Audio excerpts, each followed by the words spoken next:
Nagpapaulan ng panibagong low pressure area sa silangang bahagi ng ating bansa. Base sa rain map ng Pag-asa, makararanas ng moderate to heavy rain showers ang ilang parte ng Aurora maging dito sa Nueva Ecija, Bulacan at malaking bahagi ng Bicol Region, dito rin sa Occidental Mindoro at sa bahagi rin ng Negros Occidental, malaking bahagi ng Palawan. Ibig sabihin po nito, makararanas ng kalat-kalat na pag-ulan bukas na posibleng umabot sa 100 millimeters per hour.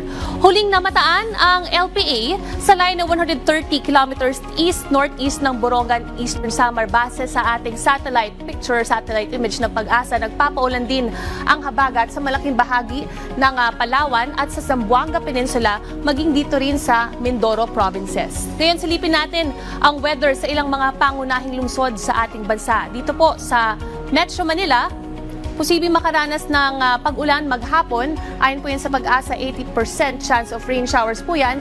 Dahil po sa forecast ng Pag-asa, ang LPA posibleng dumiretso sa Bicol Region bukas at dadaan din sa malaking bahagi ng Metro Manila. Kaya mag-ingat po sa ating mga kababayan na nakatira sa low-lying areas. Habang dito naman sa Metro Cebu, high chances of rains din simula bukas ng umaga hanggang hapon.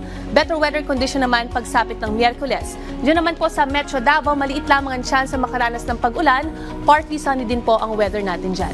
Kalaman naman sa aviation weather.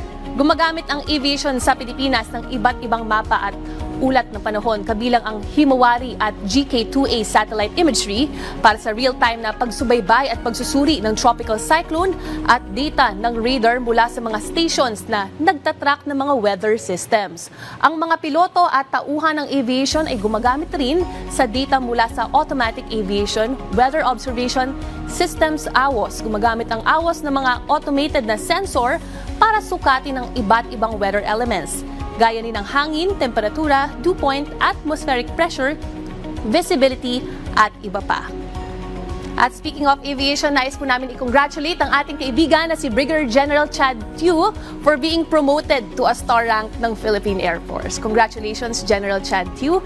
At yan muna ang pinakuli. Stay safe at stay dry. Ako po si Ice Martinez. Laging tandaan, may tamang oras para sa bawat Pilipino. Panapanahon lang yan.